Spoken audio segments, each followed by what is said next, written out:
दोस्तों अगर आपने भी पोस्ट ऑफिस जीडीएस के लिए फॉर्म फिल किया है और आपने जब आखिरी में जाके इसमें डिवीजन सेलेक्ट करने का ऑप्शन आपके सामने आया तो आप एकदम से शॉक हो गए हैं, क्योंकि यहाँ पर आपके अकॉर्डिंग यहाँ पर डिवीजन खुलकर नहीं आ रही है या फिर पोस्ट ऑफिस वगैरह खुलकर नहीं आ रहे हैं।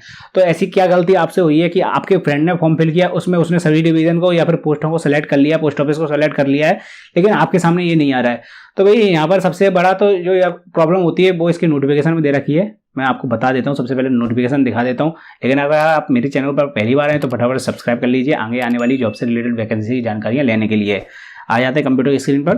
यहाँ पर जो जेडीएस की वेबसाइट पर FAQ सेक्शन दे रखा है उसको मैंने ओपन कर लिया है। इसमें काफ़ी सारे आपके प्रॉब्लम के आंसर दे रखे हैं, तो इसमें मैं एक प्रॉब्लम डिस्कस करता हूँ। I wish to apply for the post office Gramin Dak Sevak but I am unable to find all post that are notified in the division in the drop down menu.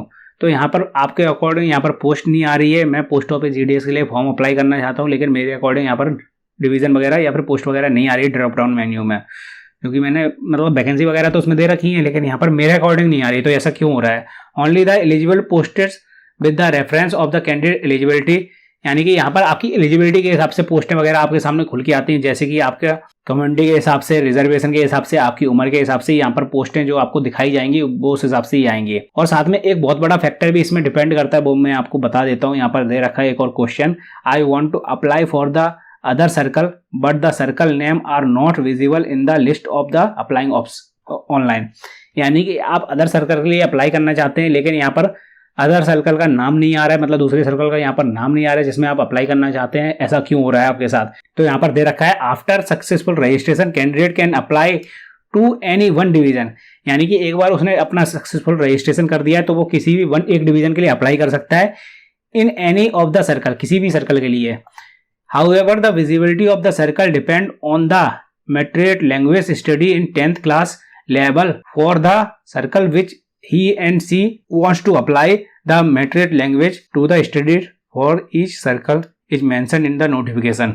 तो यहाँ पर इन्होंने बिल्कुल साफ कर दिया है कि भैया जो यहाँ पर आपके सामने सर्कल खुल के आएंगे वो आपने जो लैंग्वेज अटेंड की है, मतलब जो आपने लैंग्वेज पढ़ी है 10th क्लास में, उसमें जो आप लैंग्वेज सेलेक्ट करते हैं, जैसे कि आपने हिंदी या इंग्लिश चूज़ किए तो उसके हिसाब से आपके सामने सर्कल खुल के आएंगे।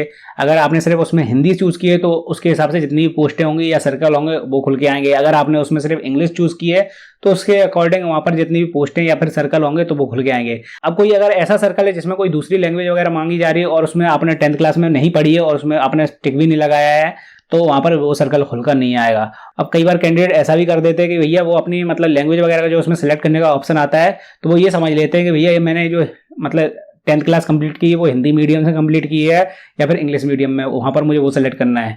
तो अगर वहाँ पर वो ऐसी कोई गलती कर देते हैं तो उसकी गलती आगे चल के रजिस्ट्रेशन के बाद करेक्शन भी नहीं हो सकता है और उसके सामने वही सर्कल खुल के आएंगे जो उसने आगे मतलब लैंग्वेज वगैरह सेलेक्ट की है, उसी हिसाब से वहाँ पर पोस्टें वगैरह खुल कर आएंगी। तो आपको देख लेना आपकी 10th की मार्कशीट में यहाँ पर कितनी लैंग्वेजें हैं, लैंग्वेज आपको देखनी है। उसके बाद जैसे आपकी 10th की मार्कशीट में हिंदी और इंग्लिश दोनों लैंग्वेज दे रखी तो दोनों को ही आपको टिक लगाना है, तो उसी के हिसाब से वहाँ पर ज़्यादा से ज़्यादा पोस्टें खुल के आएंगी। अगर कोई आप यहाँ पर सिंगल टिक लगा देंगे, जैसे कि आपने सिर्फ हिंदी लगा दिया है तो आपके हिंदी के अकॉर्डिंग जो इतनी भी पोस्टें होंगी वो खुलकर आएंगी। अगर आपने सिर्फ इंग्लिश लगाया है तो इंग्लिश के लिए जितनी पोस्टें दे रखी होंगी आपके एरिया में या फिर यहाँ पर भी आप फॉर्म फिल कर रहे हैं तो वो खुल के आएंगी। तो आपको यहाँ पर देख लेना कि आपके पास कितनी लैंग्वेज है उतनी आपको टिक लगानी है। और अगर आपको ऑनलाइन और ऑफलाइन फॉर्म से रिलेटेड जानकारी चाहिए तो आप मेरे टेलीग्राम चैनल को ज्वाइन कर सकते हैं। लिंक मैंने डिस्क्रिप्शन बॉक्स में डाल रखी है, साथ में मेरे ब्लॉगिंग चैनल की भी लिंक आपको डिस्क्रिप्शन बॉक्स में मिल जाएगी।